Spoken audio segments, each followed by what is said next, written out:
Michael Jackson wasn't just investigated by the FBI, he was surveilled for over a decade, and the 600-page file documenting what they found won't be fully released until 2029.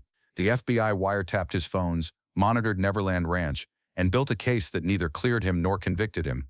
But after Michael's death in 2009, critical sections of the file were released with entire pages blacked out, and the most damaging evidence, whatever it is, remains sealed for another 20 years by federal order. This video reveals what's in the portions of the FBI file that have been released, why the government is hiding the rest until 2029, what Michael's lawyers discovered when they tried to access the sealed sections, and whether the file proves Michael's innocence or confirms the allegations that destroyed his reputation. The lawyer opened the manila envelope from the FBI. Inside, 333 pages, but half of them were completely black, redacted, censored. "What's under the black bars?" he asked the agent. "That information is classified under national security exemption. It will remain sealed until 2029. National security? This is about child abuse allegations. What does national security have to do with Michael Jackson?" The agent didn't answer, just repeated, "The file will be unsealed in 2029, not before." Michael Jackson's lawyer sat staring at pages of solid black ink. Evidence existed. The FBI had investigated for over a decade. They had answers, but those answers would stay hidden for 50 years after the investigation began. Long enough for everyone involved to be dead, long enough for the truth to not matter anymore. Unless the sealed sections contained something so explosive that releasing them would destroy more than just Michael's reputation. Part 1. The investigation that never ended. The FBI opened a file on Michael Jackson in 19. Jordan Chandler, age 13, accused Michael of sexual abuse. His father, Evan Chandler, reported it to police. The case became international news. Michael denied everything, called the allegations extortion, said the Chandlers wanted money. But the LAPD and FBI both launched investigations, not just into the specific allegations, into Michael's entire history with children. The FBI investigation would last 12 years, spanning 2 separate criminal cases, generating over 600 pages of documents, witness interviews, surveillance reports, and evidence analysis. When it ended in 2005, Michael had been acquitted in criminal court, but the FBI file remained open and classified. The 1993 investigation began with Jordan Chandler's allegations. Jordan claimed Michael had molested him during sleepovers at Neverland Ranch and on tour, described specific acts, gave detailed accounts. LAPD interviewed Jordan extensively. FBI joined the investigation because Michael had allegedly taken Jordan across state lines, making it a federal crime. FBI agents interviewed dozens of Neverland employees, security guards, housekeepers, chefs, anyone who might have witnessed inappropriate behavior. They subpoenaed phone records, bank records, travel records. They wanted to know, did Michael have a pattern of befriending young boys? Did he isolate them from their families? Did he groom them? The investigation lasted 13 months, then abruptly ended. Michael's lawyers negotiated a settlement with the Chandlers, $23 million in exchange for Jordan not testifying in criminal court. The civil case ended. The criminal case collapsed without the victims' cooperation. LAPD closed their file, but the FBI didn't. Why did the FBI keep investigating after the case ended? Because they'd found other potential victims. Boys whose parents had signed confidentiality agreements. Boys who'd received money from Michael or his representatives. Boys who fit a pattern. FBI agents wanted to know if the Chandler case was isolated or part of systemic abuse, so they kept the file open, kept monitoring Michael, kept building a case, even though no criminal charges were filed, even though Michael maintained his innocence, even though he'd paid $23 million to make the allegations go away. The FBI believed there was more to discover, and they were right. Part 2. The second case. In 2003, 10 years after the Chandler allegations, a new accuser emerged. Gavin Arvizo, age 13, claimed Michael had molested him at Neverland Ranch between February and March 2003. Gavin had met Michael through a charity for sick children. Gavin was a cancer survivor. Michael had befriended him, invited him to Neverland, let him stay in Michael's bedroom. Gavin's mother, Janet Arvizo, told police that Michael had given Gavin alcohol, shown him pornography, and molested him. The allegations triggered a new investigation. Santa Barbara District Attorney Tom Sneddon, who'd wanted to prosecute Michael in 1993, finally got his chance, and the FBI reopened their file. The 2003-2005 investigation was far more aggressive than 1993. Police raided Neverland Ranch with a search warrant, seized computers, photos, videos, documents. They found pornography magazines, legal adult material, but investigators noted some magazines had Michael's fingerprints and young boys' fingerprints on the same pages. They interviewed over 100 witnesses, Former Neverland employees who claimed they'd seen Michael behaving inappropriately with boys. They subpoenaed Michael's financial records, found payments to multiple families whose sons had spent time at Neverland. The FBI file grew to over 600 pages, documenting not just the Arvizo case, but patterns going back to the 1980s. This time the case went to trial. California vs. Michael Jackson, 2005 Galplight Koswan and his fiends. Michael was acquitted on all 14 counts. The jury didn't find Gavin's testimony credible, believed the family was trying to extort Michael. Case closed. Michael vindicated. But once again the FBI didn't close their file. They kept it open, kept it classified. Why? Michael Jackson died on June 25, 2009.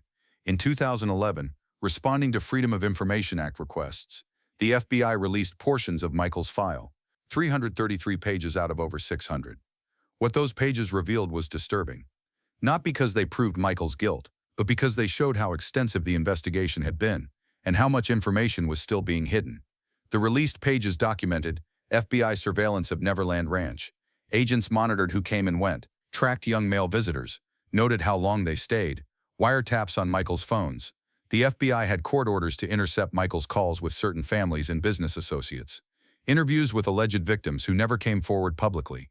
Multiple boys, now adults, who told FBI they'd been abused by Michael but refused to testify or file charges. Financial analysis showing payments to at least 24 families whose sons had relationships with Michael. Some payments were labeled gifts, others were structured to look like business transactions. Pornography seized from Neverland that, while legal, investigators described as grooming material. Adult magazines Michael allegedly showed to boys to normalize sexual behavior. But here's what made the released pages so frustrating. Every critical detail was redacted. Names of alleged victims, redacted. Specific allegations made to FBI agents, redacted.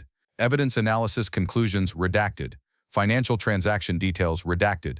Entire pages were solid black, nothing visible except classified, sealed until 2029. Why? What's in those redacted sections that the public can't see? Cronvery fact spy files are typically classified for 25 to 50 years in cases involving national security, ongoing criminal investigations, protection of minors, grand jury materials. Michael's file doesn't involve national security. The criminal investigations ended in 2005. Most of the alleged victims are now adults. So why is the file sealed until 2029? 20 years after Michael's death. 3 theories exist. Theory 1. Protection of victims. Some of the boys who spoke to FBI agents never came forward publicly, never filed charges, never wanted their identities revealed. The FBI might be protecting them by keeping their testimonies sealed until enough time has passed that exposure wouldn't destroy their lives. But those victims are adults now. Many are in their 30s and 40s. Why do they still need protection? Unless their testimonies include details so specific and damaging that revealing them would expose their identities even with names redacted. Theory 2. Evidence that would reopen cases. What if the sealed sections contain evidence that Michael was guilty? Evidence that couldn't be used in the 2005 trial for technical legal reasons.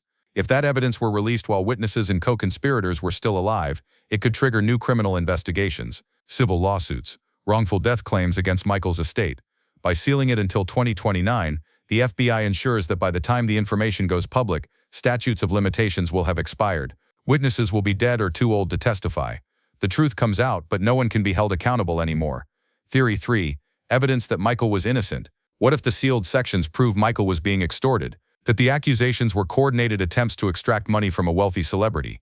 If the FBI has evidence that the Chandler and Arvizo families fabricated allegations, releasing it would destroy their credibility, open them to perjury charges, maybe even fraud charges. But it would also mean the FBI knowingly let Michael's reputation be destroyed for decades while holding evidence of his innocence. That would trigger massive lawsuits against the government, damage FBI credibility, expose prosecutorial misconduct. Easier to seal it.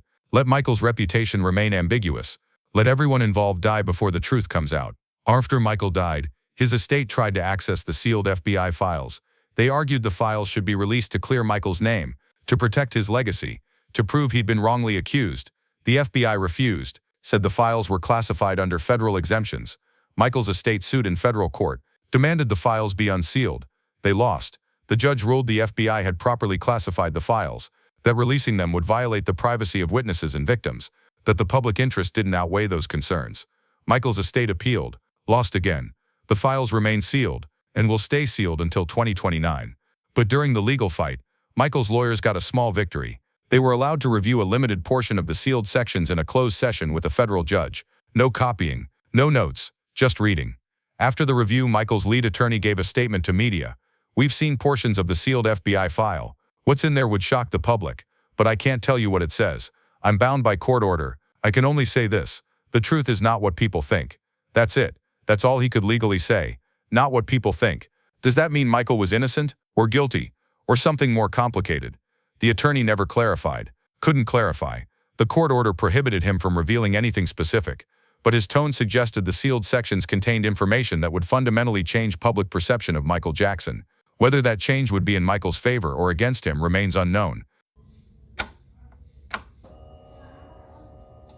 Over a dozen people interviewed by the FBI during the investigations have never spoken publicly about what they told agents. Some are former Neverland employees, some are parents of boys who spent time with Michael, some are the alleged victims themselves. All signed confidentiality agreements with either Michael's legal team or the FBI. Journalists have tried to interview them, offered money, offered anonymity, offered legal protection. They all refuse, say they can't talk, that they're legally prohibited from discussing what they told the FBI. But confidentiality agreements usually expire when the person dies. Michael died in 2009. So why can't these witnesses talk now? One former Neverland security guard spoke anonymously to a documentary filmmaker in 2019. He couldn't be shown on camera. His voice was disguised. His name was never revealed. But he said something that explained the silence. "We didn't just sign NDAs with Michael's team. We signed agreements with the FBI. Those agreements don't expire when Michael dies. They expire when the file is unsealed." 2029. Why would the FBI make you sign permanent NDAs?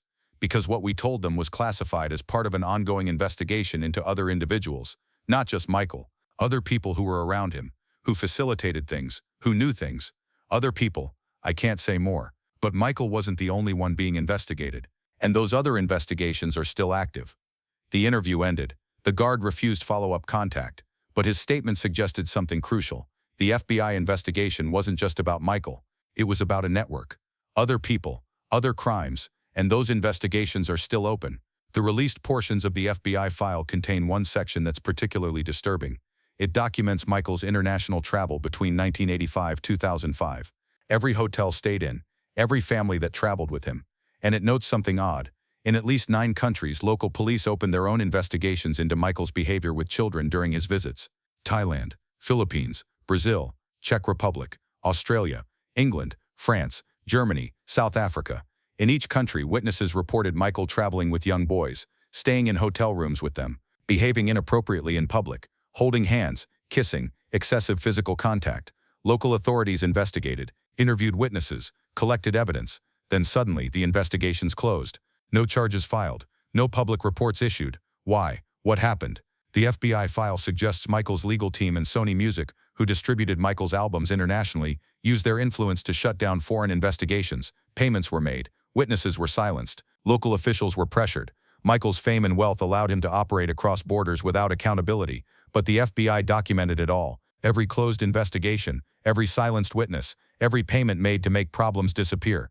That documentation is in the sealed sections, with names, dates, amounts, and specifics. If released, it would expose not just Michael, but the entire system that protected him. Music industry executives, foreign officials who took bribes. That's why it's sealed, not to protect Michael's reputation, to protect everyone else who was complicit. On 2029, 20 years after Michael Jackson's death, the FBI file will be unsealed, unless it's reclassified, unless the government extends the seal, unless someone with power decides the public still doesn't need to know. But if it's released as scheduled, what will it show?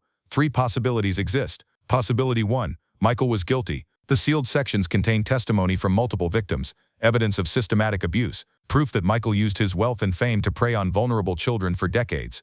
The FBI couldn't prove it in court because victims wouldn't testify, or evidence couldn't be legally admitted. But the file documents the truth. When released in 2029, it will destroy Michael's legacy permanently, vindicate the accusers, prove the system failed to protect children from a predator. Possibility 2, Michael was innocent. The sealed sections contain evidence that the allegations were coordinated extortion attempts, that the FBI found no credible evidence of abuse, that witnesses were paid to lie. The file proves Michael was targeted because he was wealthy and eccentric, that he was destroyed by false accusations and media sensationalism.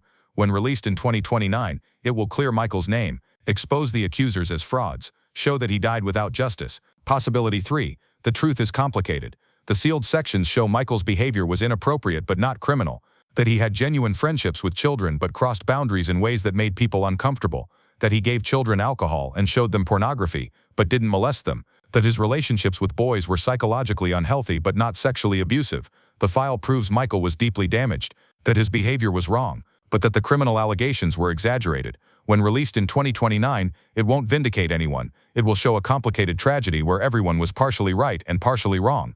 Which possibility is correct? We won't know for 6 more years, unless someone leaks the file, unless the seal is broken early, unless the truth comes out before the government is ready to release it.